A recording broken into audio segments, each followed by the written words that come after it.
Agora sim, vamos lá para destrinchar esse pacote com Luciano Nakabashi, economista, doutor em economia pela UFMG e professor da USP. Como está, Luciano? Tudo bem?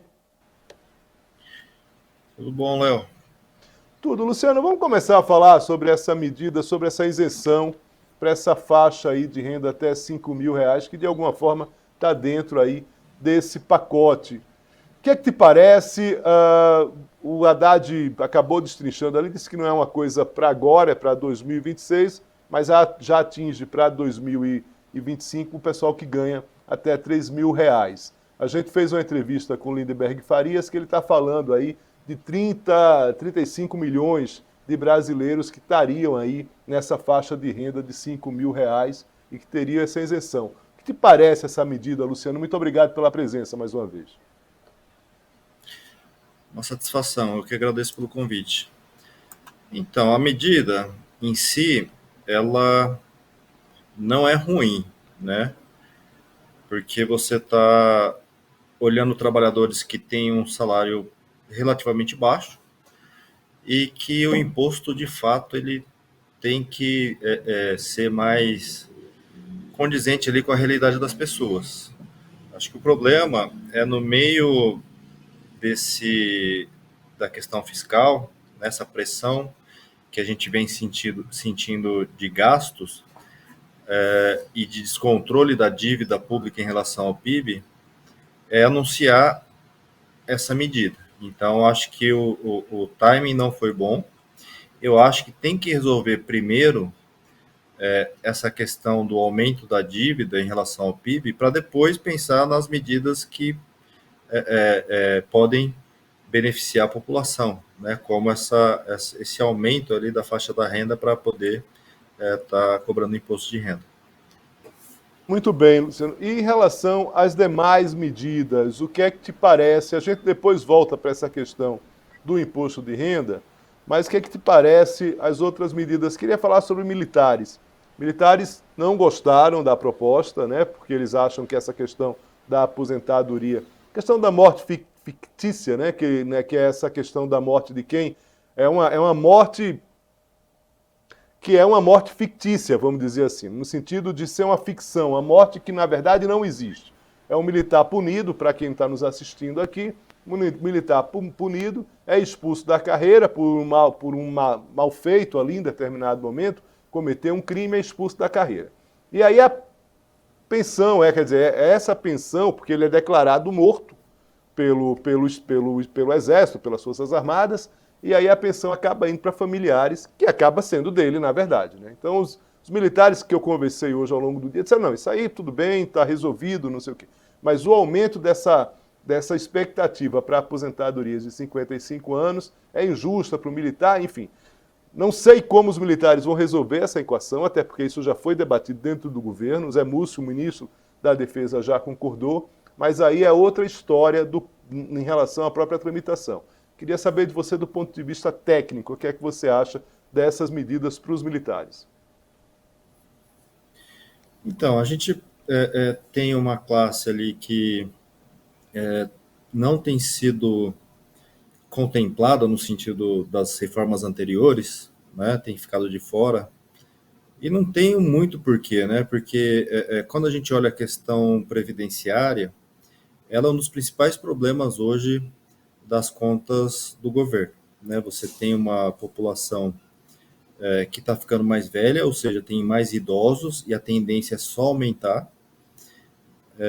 E você tem cada vez menos, uma quantidade menor de pessoas trabalhando para sustentar quem está aposentado, né? Porque é um sistema de repartição. Então, quem paga a aposentadoria é quem está trabalhando, quem está na ativa. Então, é uma questão muito de contabilidade, né? A conta não fecha. E se a gente for pensar, mesmo 50 anos, 55 anos, é uma idade ainda bastante jovem. Você pode falar que tem risco, né, da profissão, mas eu acho que se você pega os outros servidores ou outras pessoas que aposentavam antes com 53, 52 anos, até antes, as pessoas continuavam trabalhando em outras atividades porque tem saúde, né, tem as condições físicas para continuar na ativa.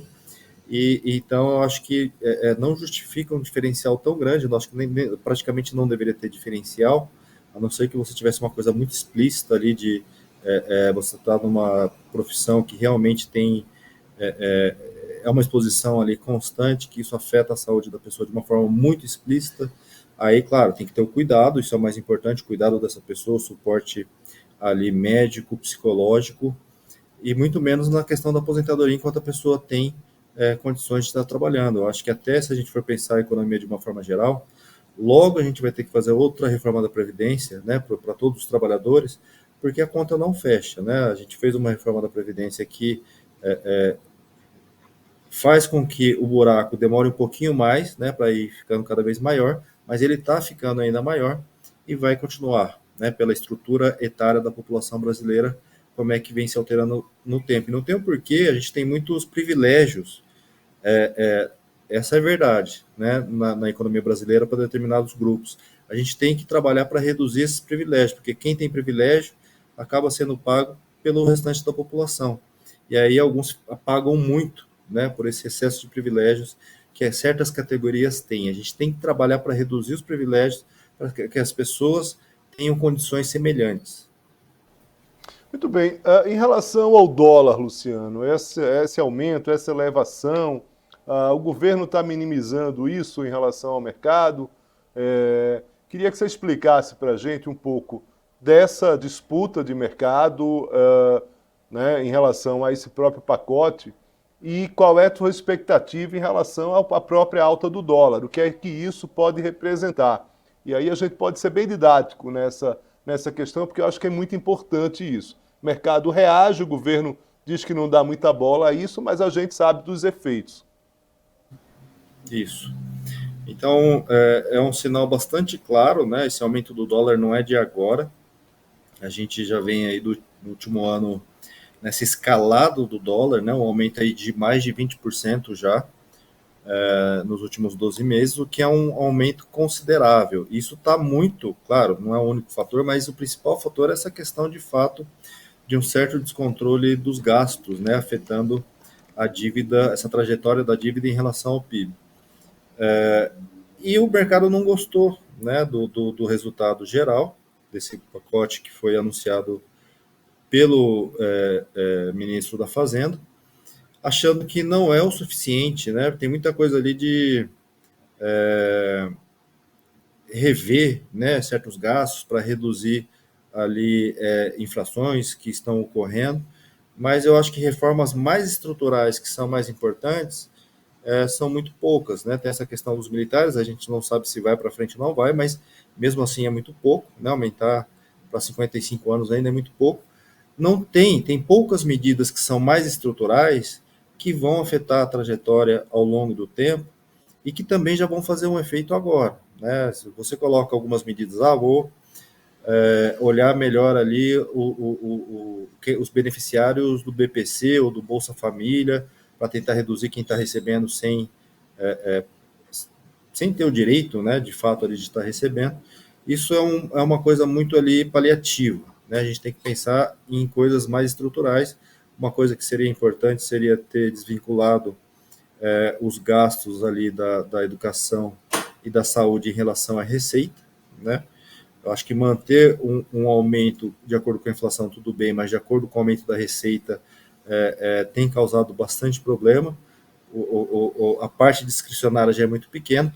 Então, eu acho que é o recado, né? O mercado ele não está fazendo isso para pressionar o governo, tem pessoas tirando dinheiro do país porque eles não estão acreditando na economia brasileira, né? Eu acho que com razão, porque essa questão ela é preocupante e o governo, principalmente o presidente e o seu entorno, e outros, a gente vê também que o Congresso ele não é tão afeito, os políticos de uma forma geral, na questão da economia, né, na redução de gastos.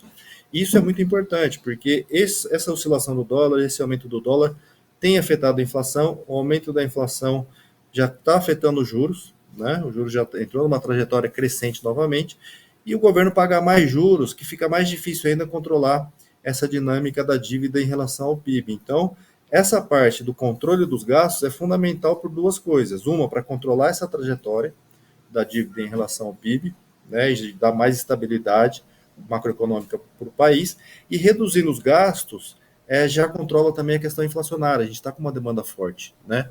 Então a gente precisa controlar a inflação, que pode ser via redução do gasto ou via aumento dos juros. Tem sido quase que praticamente, aliás, praticamente só via aumento dos juros. Muito bem, muito bem, muito bem. Agradeço aqui ao Luciano Nakabashi, economista, doutor em economia pelo FMG e professor da USP. Luciano, um forte abraço para você, bom trabalho. Já deixo meu convite aqui para próximos encontros aqui. Muito obrigado mesmo pela, enfim, pela generosidade aqui em compartilhar aqui as informações. Forte abraço. Muito obrigado, Léo. Um grande abraço, foi uma grande satisfação. Um abraço a todos.